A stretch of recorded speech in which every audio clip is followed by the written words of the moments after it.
Hello दोस्तों, welcome to जिनसाटेक। दोस्तों स्वागत है आपके अपने यूट्यूब चैनल जिनसाटेक पे। दोस्तों आज हम करते हैं उत्तर प्रदेश लोक सेवा आयोग की तरफ से मतलब कि गवर्नमेंट इंटर कॉलेजों में प्रवक्ता पद हेतु भर्ती निकाली गई, जिसका मतलब कि ऑनलाइन चालू हो चुके हैं। और भी देख लेते हैं उसकी विषयवार शैक्षिक योग्यता क्या रहेगी, आयु सीमा क्या है, परीक्षा कटाप क्या रहेगी, परीक्षा में कितने बदलाव किए गए, सारी जानकारी इस वीडियो में, इसलिए वीडियो को बिना स्किप किए आखिरी तक जरूर देखें।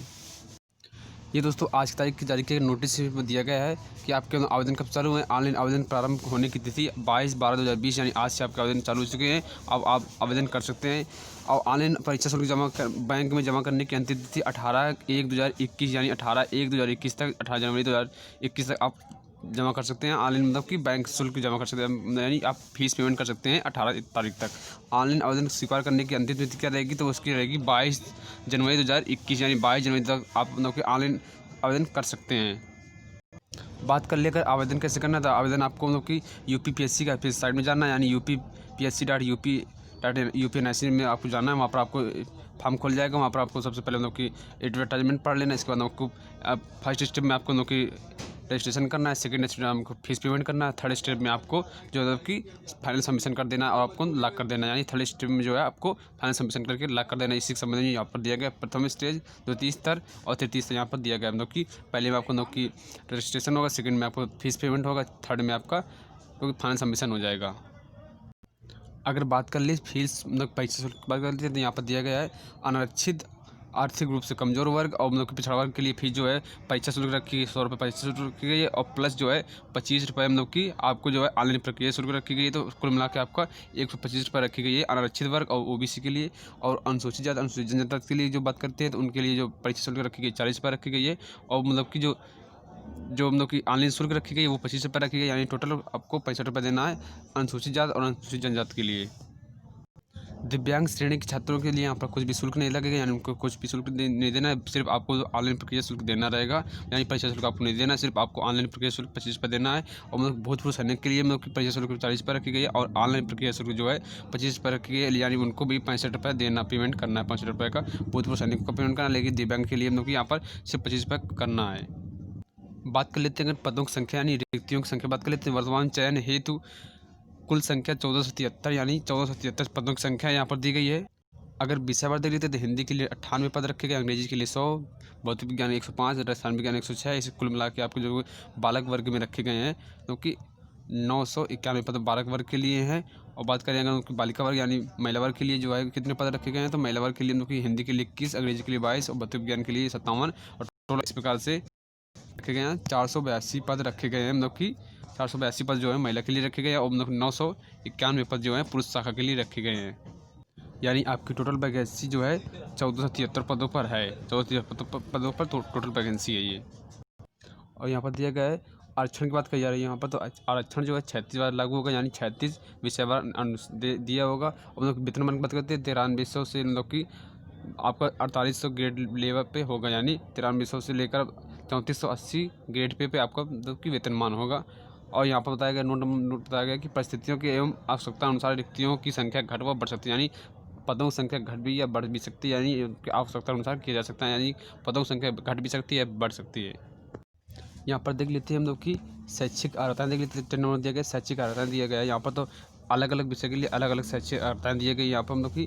तो देख लेते हैं सबसे पहले हम लोग की पहले नंबर देख लेते हैं प्रवक्ता पुरुष महिला लोग की के लिए देख लेते हैं। समाजशास्त्र, भूगोल, अर्थशास्त्र, इतिहास, नागरिक शास्त्र, भौतिक शास्त्र, रसायन शास्त्र, गणित एवं अंग्रेजी के लिए हम लोग की शैक्षिक योग्यता जो रखी गई है। बाद में विधि द्वारा स्थापित किसी विद्यालय से संबंध स्नातकोत्तर उपाधि या सरकार द्वारा उसके समकक्ष मान्यता प्राप्त उपाधि, यानी मतलब कि समाजशास्त्र, भूगोल, अर्थशास्त्र, इतिहास, नागरिक शास्त्र, भौतिक शास्त्र, रसायन शास्त्र, गणित एवं अंग्रेजी के लिए मतलब कि पीजी आपके पास होनी चाहिए, यानी स्नातकोत्तर उपाधि होनी चाहिए या फिर सरकार द्वारा उसके समकक्ष कोई डिग्री होनी चाहिए, तभी आप अप्लाई कर सकते हैं। वही सेकंड नंबर दिया गया प्रवक्ता पुरुष महिला जीव विज्ञान के लिए जो है तो वनस्पति विज्ञान या जंतु विज्ञान में स्नातकोत्तर उपाधि, यानी अगर जीव विज्ञान से आप अप्लाई करना चाहते हैं तो आपको वनस्पति विज्ञान या जंतु विज्ञान में आपको स्नातकोत्तर उपाधि होनी चाहिए।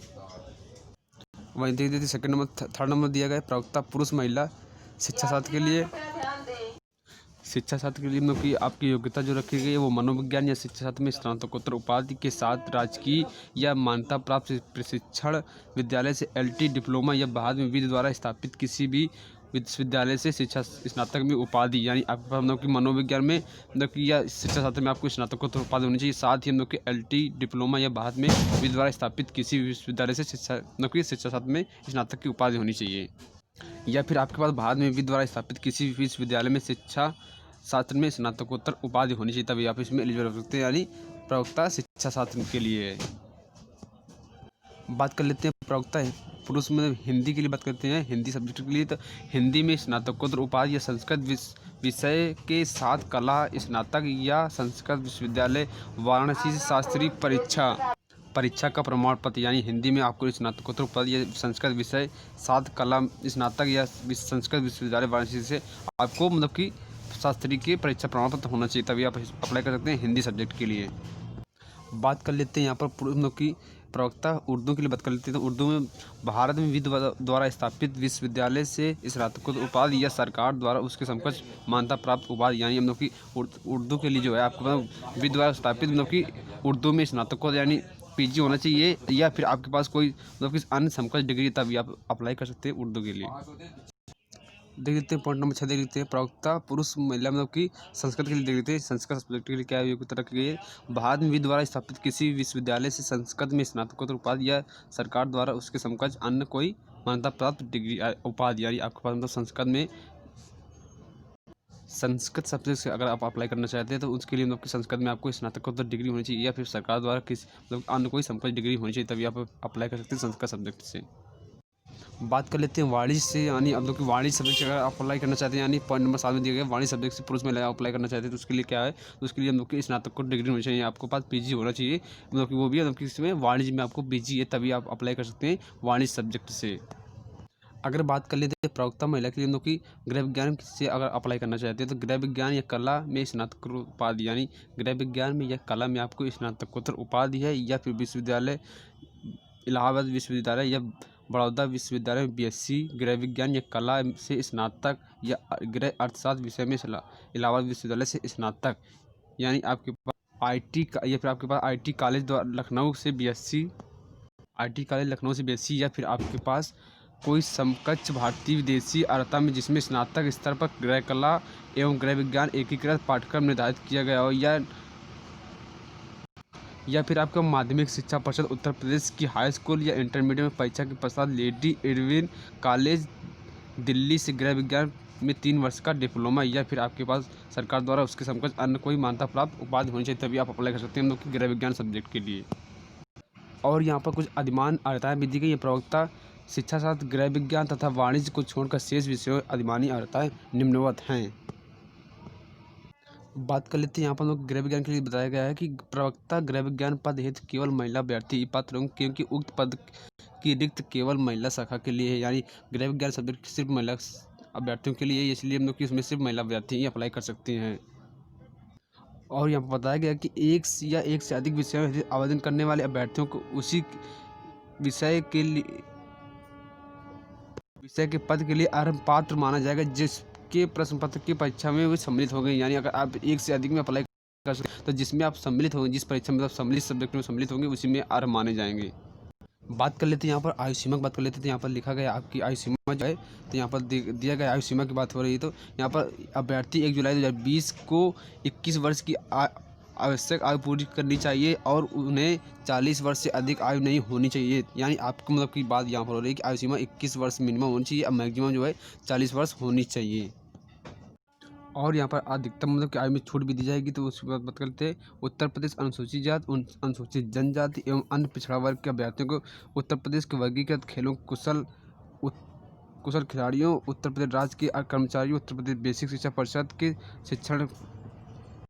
शिक्षणोत्तर कर्मचारियों के लिए मतलब कि अधिकतम 5 वर्ष की छूट दी जाएगी, यानी आपको लोग 5 वर्ष की छूट दी जाती है। हम लोग जो लोग अनुसूचित जाति, अनुसूचित जनजाति या अन्य पिछड़ा वर्ग के छात्र हैं उनके लिए हम लोग की अधिकतम 5 वर्ष की छूट दी जाएगी।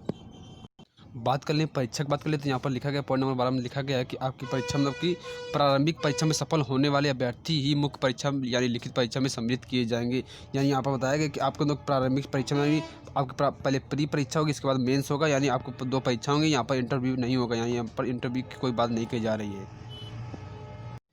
और यहाँ पर बताया गया मतलब कि नेगेटिव मार्किंग संबंध में बताया गया था। यहाँ पर बताया गया कि प्रारंभिक परीक्षा के वस्तुनिष्ठ प्रकार के प्रश्न में पत्रों में उत्तर दंड नेगेटिव मार्किंग की व्यवस्था निम्नवत होगी, यानी आपको नेगेटिव मार्किंग भी होगी। यहाँ पर बताया गया कि आपकी 1/3 यानी 1/3 की नेगेटिव मार्किंग होगी, यानी यहाँ पर नेगेटिव मार्किंग भी लागू किया गया है। और यहाँ पर बताया गया कि आपको मतलब कि 13 गुणी अभ्यर्थी शामिल होंगे, मतलब कि जो 13 गुणी अभ्यर्थी पास किए जाएंगे मुख्य परीक्षा के लिए, यहाँ पर पास किए जाएंगे 13 गुणी अभ्यर्थी पास किए जाएंगे। यहाँ पर बात कर लेते हैं कट ऑफ की, मतलब कि मिनिमम अनुसूचित जनजाति के लिए मतलब 35% अंक निर्धारित किया गया है। वही अनुसूचित को छोड़कर, अनुसूचित जनजाति को छोड़कर मतलब कि अन्य के लिए जो है अनरिजर्व और ओबीसी के लिए मतलब कि यहाँ पर 40% रखा गया, मतलब पासिंग मार्क्स रखी गई है। ऑनलाइन फॉर्म भरने समय आपको मतलब कि अच्छे से रीड कर लेना है, मतलब कुछ एडवर्टाइजमेंट अच्छे से रीड करने के बाद ही आपको ऑनलाइन फॉर्म भरना है। अगर आपको कोई भी डाउट रहता है तो कमेंट बॉक्स में कमेंट कर सकते हैं। दोस्तों कैसा लगा वीडियो? अगर वीडियो अच्छा लगा तो लाइक, कमेंट और सब्सक्राइब करना। थैंक यू फॉर वॉचिंग जिनसा टेक।